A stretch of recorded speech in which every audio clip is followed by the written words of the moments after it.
We're joined by one of my favorite talk show hosts here on the station, the Car Pro, Jerry Reynolds. Jerry, great to talk to you today.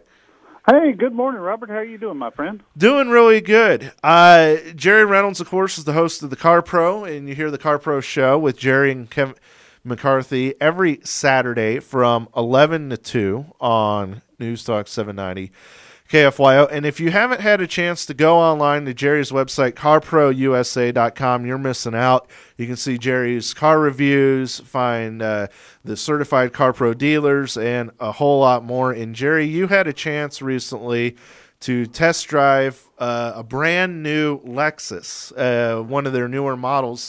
Can you tell us about that? Yeah, I had the LS 460, which is their flagship car, and just a beautiful car. I had that car last week and really enjoyed it. It's a great big car with a huge interior, just super nice, smooth, quiet, and the car got surprisingly good gas mileage out on the highway. This is a car that Lexus sells a lot of, and the one thing I've noticed about this car over the years is that people that buy the LS just continue to buy that car because there's nothing else out there really that compares with it at this time. And it was $79,000, I believe, on the window sticker, Robert. But just a spectacular car if you're into big rear-wheel drive V8 luxury cars. It was really enjoyable.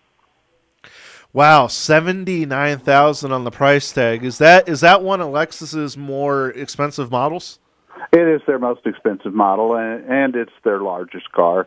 And frankly, I had this car 3 or 4 years ago, and it hasn't changed a lot. They've added some options to it, but, really the basic structure hasn't changed a bunch. This week, I've got the 2015 Mustang, the all-new Mustang that's got the 4-cylinder EcoBoost engine in it, which I was very interested in because most people turn up their nose and say, well, 4-cylinder in a Mustang, that's not going to work.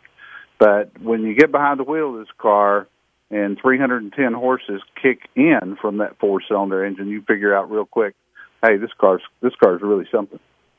Wow. One of our older station vehicles is a 2000 Mustang. And, the thing that always got me on the Mustangs is the kick that it has. And, and the responsiveness and everything else. So would you say that the 2015 Mustang is one of Ford's better models? It is. And I say, and I'm not through writing the review yet, but I say that in the review because they finally changed the suspension system on this car.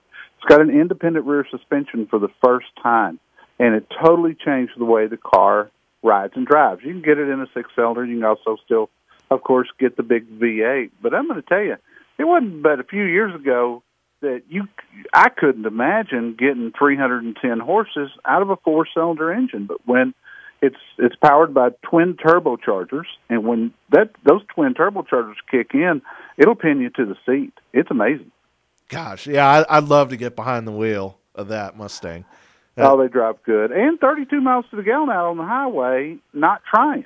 I mean, I think this car would top out around 33 to 34 if you were really being careful with it. I have trouble keeping my foot out of the accelerator. Rob Snyder filling in for Tom Collins and Laura Mack today on Lubbock's First News. We're talking with the Car Pro, Jerry Reynolds. And don't forget, you can hear the Car Pro show every Saturday from 11 to 2 on KFYO. Jerry, a listener text for a question wanting to know, what SUV do you recommend for buyers, no limit on price? It depends on what they use it for, and one of the newspaper columns that I'm writing for next week is talking about the switch from cars to SUVs, and in particular compact ones. But if they're looking for something that's larger and they lack the third row seat or need the third row seat in a more traditional full truck chassis SUV, I got to go with the Chevy Tahoe and the Yukon right now. Both those, this new product that's being built in Arlington, Texas, both those products are just spectacular. And then you can go on to the luxury version of that, which is the Cadillac Escalade. But they did everything right with this one. It's got the power fold third row seat that disappears into the floor. The engine is a 6.2-liter, fantastic engine, quiet inside, great interior. for me, it's my pick right now. And if I remember, with the Tahoe and the Suburban, they also have a pretty large trunk space as well behind that third row seat. Yeah, they do. The Suburban in particular, and then the GMC Yukon has got an XL version, which is essentially the same thing as a Suburban. It's got a ton of cargo area, and that's what I love about the new configuration, even with Tahoe, which doesn't have a whole lot of area behind the third row seat. But the seat is split, and you can fold half of it down into the floor out of the way, or you can fold it all down into the floor out of the way. If you don't need that extra passenger room, then you've got a ton of cargo area. Really great design. Jerry Reynolds, the Car Pro, with us right now as we're wrapping up the show. Jerry, thanks for coming on today, and tell everybody right quick where they can find you online. There you go. It's carprousa.com, and I appreciate you mentioning our website earlier, Robert, because it's something we work on every single day with new content. Go there daily, carprousa.com.